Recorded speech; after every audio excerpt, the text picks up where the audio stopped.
तो कैसे हैं आप सब? उम्मीद करता हूँ आप सब ठीक होंगे। आज हम करेंगे class 8 history chapter 1 how when and where. इस चैप्टर का मतलब है कि कब, कैसे और कहाँ। तो चलिए इंपॉर्टेंट आर डेट्स कि डेट्स हमारे लिए कितने इंपॉर्टेंट है। There was a time when historians were fascinated with dates कि एक समय था जब हिस्टोरियंस को डेट्स आकर्षक लगते थे। There were heated debates about the dates on which rulers were crowned or battles were fought। कि एक हिट बहुत ही गर्मा गर्म डिबेट्स होती थी डेट्स पर, ऑन रूलर्स जिन्हें क्राउन मिला या फिर उन्होंने लड़ाई लड़ी। In the common sense notion history was synonymous with dates कि एक ऐसी बातचीत छिड़ी थी कि जो हिस्ट्री है वो डेट, हिस्ट्री को हम डेट से भी रिलेट कर सकते हैं। You may have heard people, I find history boring because it's all about memorizing dates. Is such a conception true? पहले लोग बोलते थे कि मैं हिस्ट्री को बोरिंग मानता हूँ क्योंकि वो सिर्फ डेट्स मेमोराइज करने की चीज है। क्या ये सच में कॉन्सेप्ट ट्रू है?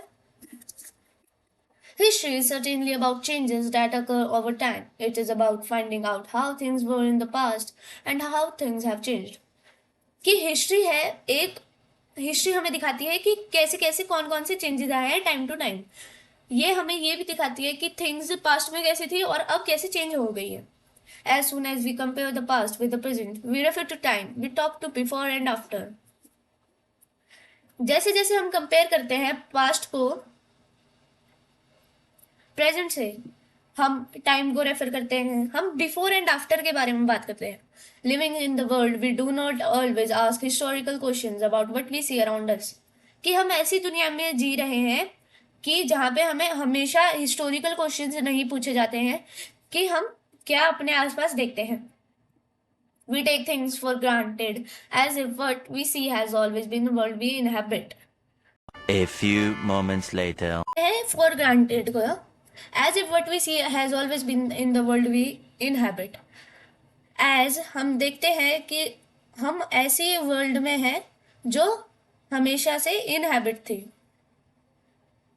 But most of us have our moments of wonder when we are curious and we ask questions that actually are historical।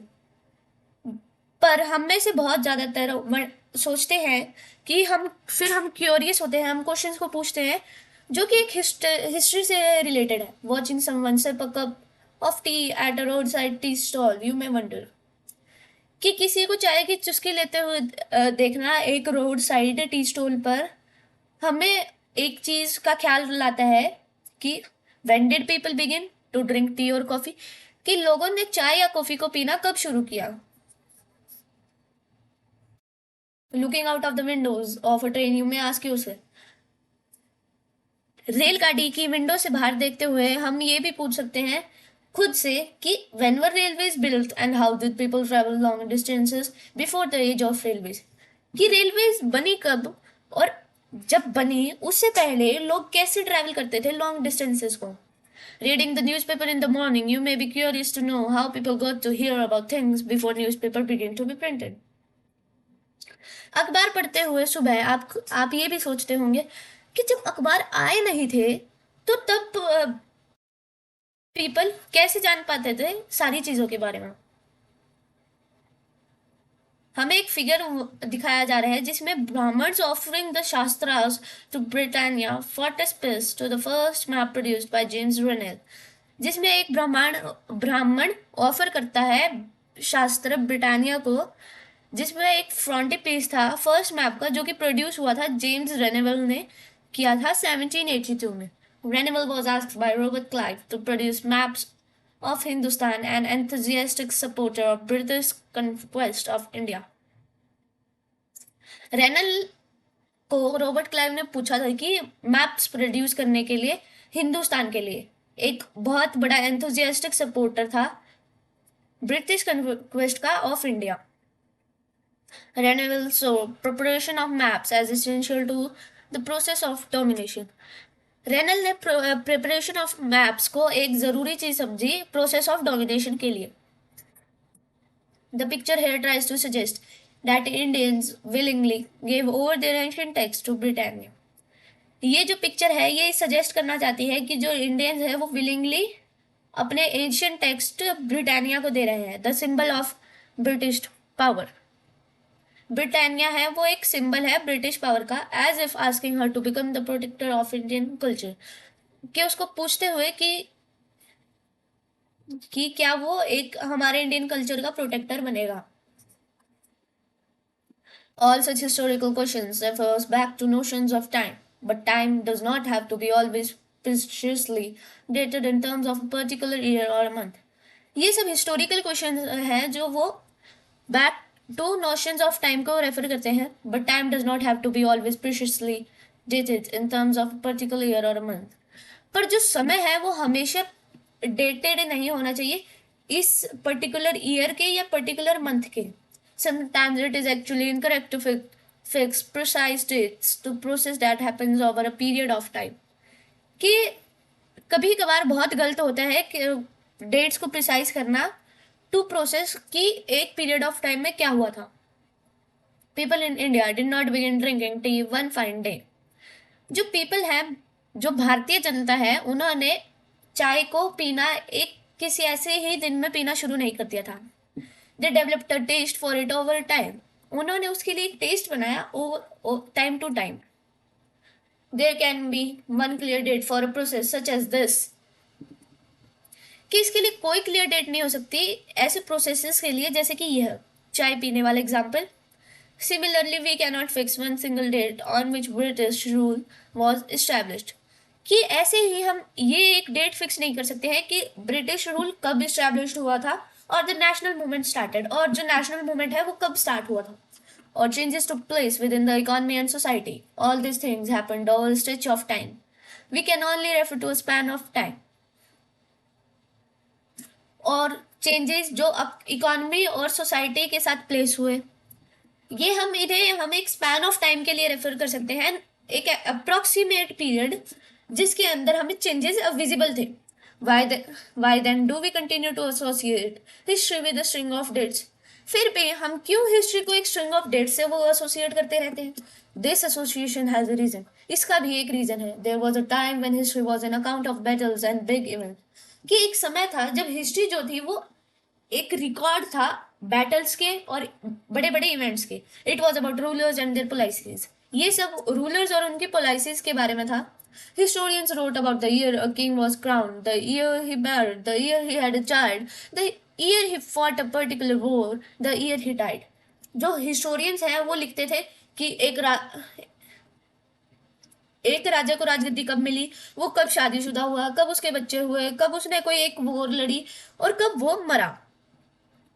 और वो ईयर भी जब एक अलग रूलर को उसका थ्रोन पकड़ा दिया गया। For events such as these, specific dates can be determined. इन सारे इवेंट्स के लिए एक कोई स्पेसिफिक डेट को हम डिटरमाइन कर सकते हैं। Such as these, debates about dates continue to be important. और हिस्ट्रीज जैसे कि यह, इसमें डिबेट्स चलती रहती हैं कि डेट जो है वो कंटिन्यू इम्पोर्टेंट है हमारे लिए। As you have seen in history textbooks of the past 2 years. कि जैसे कि आपने देखा है अपनी हिस्ट्री की टेक्स्ट बुक में जो कि आपके पिछले 2 साल आई थी 6th और 7th में, historians now right about a host of other issues and other questions. जो हिस्टोरियंस हैं वो अब लिखते हैं कि किसी और इश्यूज के बारे में होस्ट करते हैं या फिर कोई और क्वेश्चंस के बारे में। They look at how people earn their livelihood, what they produced and ate, how cities developed and markets came up. People अपना लाइवलीहुड कैसे अर्न करते हैं, उन्होंने क्या प्रोड्यूस किया और उन्होंने क्या खाया। How cities were formed, cities कैसे बनी, सिटी डेवलप्ड कैसे हुई और मार्केट्स कैसे आई। हाउ किंगडम्स वर फॉर्म्ड, कि किंगडम्स कैसे बने, एंड न्यू आइडियाज स्प्रेड, और नए आइडियाज स्प्रेड हुए। And how cultures and societies change, और कैसे कल्चर और सोसाइटी चेंज हुई। विच डेट्स, कौन से dates, by what criteria do we choose a set of dates as important? The dates we select, the dates around which we compose our story of the past are not important on their own. कि हम किस criteria से एक set of dates choose करते हैं जो कि important है। द डेट्स वी सिलेक्ट, जो डेट्स हम चुनते हैं वो डेट्स जो हमारे एक स्टोरी ऑफ पास्ट बनाती है और वो इम्पोर्टेंट नहीं है खुद पर। They become vital because we focus on a particular set of events as important. वो ज़रूरी इसलिए है क्योंकि हम फोकस करते हैं एक पर्टिकुलर सेट ऑफ इवेंट्स पे जो कि ज़रूरी है। If our focus of our study changes, if we begin to look at new issues, a new set of dates will appear significant. कि अगर हम स्टडी चेंजेस पर फोकस करने लग जाए, अगर हम नए इश्यूज पे देखने लग जाए, और तब एक नया सेट आ जाएगा डेट्स का सिग्निफिकेंटली। तारीख पे तारीख, तारीख पे तारीख, तारीख पे तारीख, तारीख पे तारीख मिलती रही। कंसिडर एन एग्जाम्पल, एक एग्जाम्पल को कंसिडर करो। In the histories written by British historians in India, कि जो ब्रिटिश हिस्टोरियंस थे इंडिया में, उन्होंने लिखी है हिस्ट्री अपनी। The rule of each governor general was important. These histories begin with the rule of first Governor General Warren Hastings and ended with the last Viceroy, Lord Mountbatten. In separate chapters, we read about the deeds of others: Hastings, Wellesley, Bentinck, Dalhousie, Canning, Lawrence, Lytton, Ripon, Curzon, Harding, Irvin. कि अब आप ये देखो, हम Indians हैं। अगर हम story लिखेंगे, अगर हम हिस्ट्री लिखेंगे, तो हम खुद की हिस्ट्री के बारे में ही लिखेंगे कि हमारे कितने वेद थे, हमने क्या क्या किया, हमारा एम्पायर कैसा था, और वगैरह वगैरह। और फिर आते हैं मुगल अपनी हिस्ट्री के बारे में ही लिखते थे कि उनका कौन सा पहला रूलर था, उनका कौन सा लास्ट रूलर था, उन्होंने क्या क्या सहा, उन्होंने क्या क्या बहुत अच्छे काम किए। और जो ब्रिटिश हैं वो अपनी वो तारीफें करेंगे। एक तरह से हम ये कह सकते हैं कि ब्रिटिश, इंडियन, मुगल, कोई भी हिस्ट्री अगर अपनी लिखेगा तो वो अपनी तारीफ जरूर करेगा। वो अपनी असलियत को छुपाने की भी कोशिश किया करेगा, जो उसने गलत काम किए होंगे उन्हें छुपाएगा वो। The rule of each governor general was important. अब जैसे ब्रिटिशर्स ने लिखा कि जो गवर्नर जनरल है उसका रूल बहुत ही ज़्यादा इम्पोर्टेंट था, कि उनकी हिस्ट्री बिगिन हुई थी first governor general Warren Hastings से, और उनके एंड हुई थी लास्ट विसरॉय लॉर्ड माउंटबेटन से। हमने अलग अलग चैप्टर्स में पढ़ेंगे डीड्स, कि उन्होंने क्या क्या काम किए, अच्छे काम। क्योंकि जो ब्रिटिशर्स हैं वो अपनी बुराइयां कभी नहीं लिखेंगे, वो जब अपनी खुद की हिस्ट्री लिखेंगे। किन किन के? Hastings, Wellesley, Bentinck, Dalhousie, Cannings, Lawrence, Lytton, Ripon, Curzon, Hardinge, Irwin, इन सब के बारे में हम आगे पढ़ेंगे। तो आज के लिए इतना ही। अब मिलते हैं अगली वीडियो में। उम्मीद करता हूँ आपको ये वीडियो पसंद आएगी। तब तक के लिए bye. Please like, share and subscribe our video. Thank you.